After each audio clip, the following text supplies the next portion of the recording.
Okay, let us now see the algorithm of the pass 1 of a 2-pass assembler.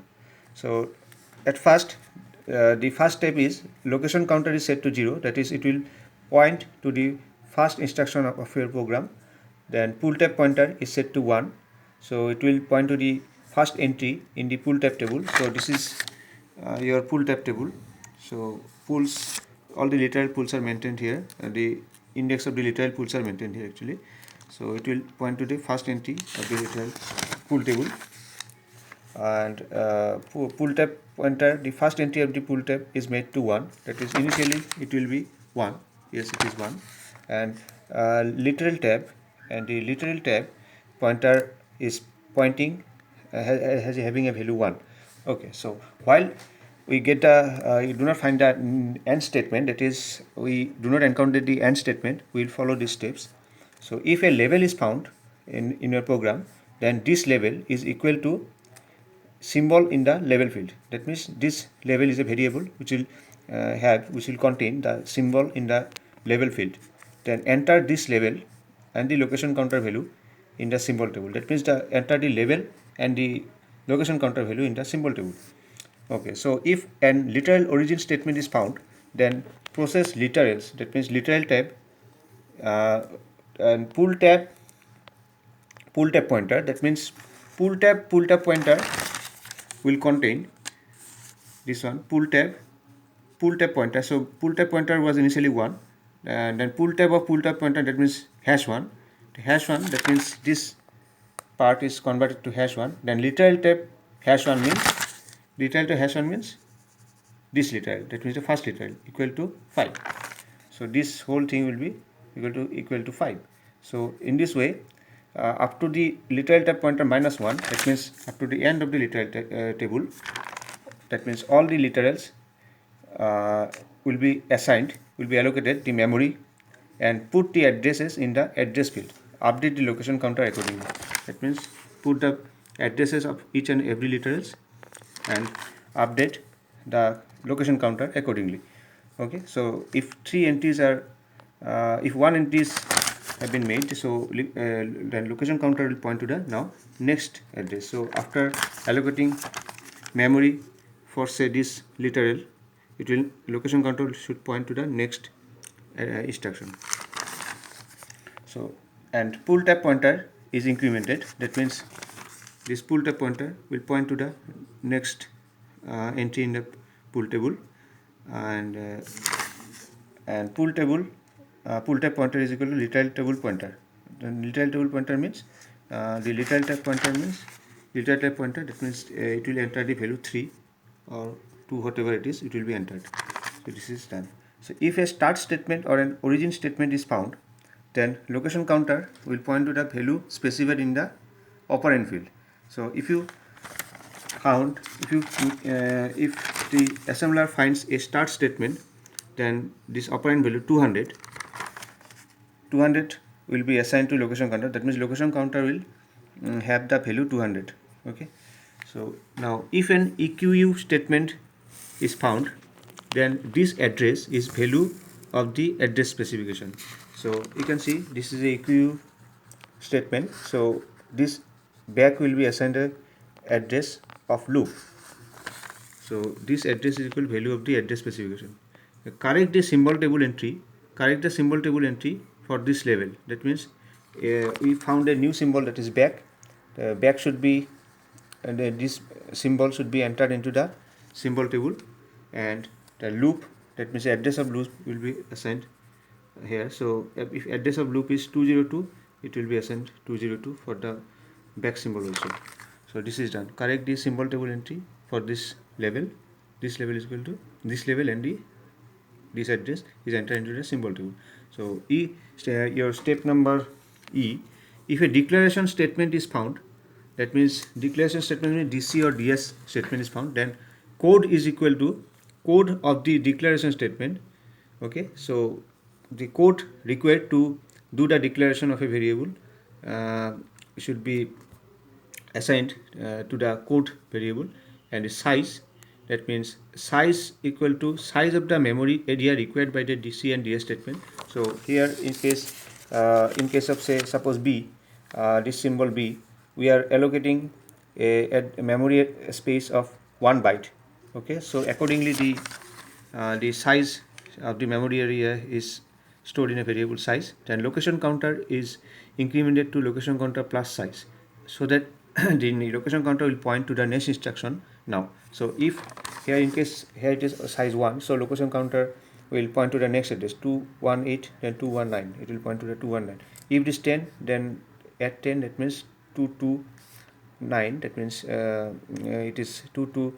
If it is 10, then it will be added, that means this value will be added 10 and it will point to that address. Okay, so generate IC intermediate code, DL means declaration, and intermediate code is generated for each and every assembly statement, as we know. So IC means intermediate code, declaration DL, because this since the statement is DL and a code is of the declaration statement is there, is entered replaced with this variable. That means here the code will be there.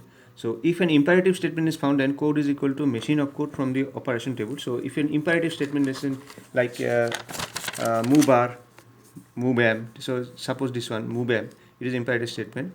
So what it will do, code is equal to machine of code from the operation table, or from opcode table. That means the machine of code for move bar is stored in a variable called code, and location counter is incremented. Location counter equal to location counter plus instruction length from the opcode op table, op table. So if you can say that it's a op table, so here instruction length, that means suppose move bar is this 1 byte of instruction. So location counter is incremented accordingly. So location counter is equal to location counter plus 1 if the instruction is of size of length 1. So if the operand is a literal, then this literal is equal to literal in the operand field. So if a literal is found in your program, then what assembler will do, then this literal variable will contain the literal in the operand field. That means suppose literal, so this is a literal equal to 5 equal to 1, these are literals. So this literal this literal equal literal in the operand field, and literal tab pointer will store the literal, this literal. So if a new literal is found, that means suppose this is a new literal is found, so it will be this equal to 1 will be stored into the literal table. Okay, into the literal table. Then literal table pointer is incremented, then the literal table pointer will contain will move to the next location in the table. Okay, and if else, if the operand is a symbol, that means the operand is a new symbol.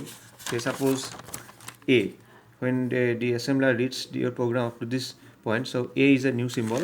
So this symbol, this entry is equal to symbol table entry, say symbol tab entry number of the operand. So symbol table entry number, that means say in case here the symbol table entry, so it is symbol table entry 1, symbol table entry 2, 3, 4, 5, 6. Okay, so here in case of A, it is what is the index of A in the symbol table? 1, 2, 3, 4. Okay, 4. We are not taking it from 0, we are taking it from 1 according to our algorithm. So it is your 1, 2, 3, 4. Symbol table entry is 4. So this entry is equal to symbol table entry. Then generate the intermediate code, that is intermediate code IS code for required to do the IS means imperative statement code, and the code required to do the operation for the imperative statement will be here, and S is the name of the symbol, sorry, and this entry. Okay, S means for symbol, this entry. Okay, so there are three kinds of things can be there. So one thing is your S for symbol. Okay, S for symbol. Then C may be there for your constant, and L may be there, it means for literal. Okay, three kinds of thing can be there. See if we are considering for symbol, that is why it is S here, and this entry means the index of the symbol, that means the index of A is 4, so it will be S4 imperative statement code for your say this movem. Code for movem will be here, and movem is the imperative statement, that is why it is IS. S is means just it has a symbol in the operand field, and this entry the index number of the symbol. Okay, intermediate coincidence. And if a number your 3, that means step number 3, processing of AND statement, that means perform the same type of steps as the literal origin, that means step 2B. The literal origin statement is found, then we do this step, which is also done for the AND statement also. That means enter all the literals in the literal tables. Okay, and generate the intermediate code AD for assembler directive 02, that means number, and then go to the pass 2. Okay, I think you got the have some idea about algorithm for the pass 1 of a 2-pass assembler. Then we'll next study the algorithm for pass 2 in our next class. Thank you.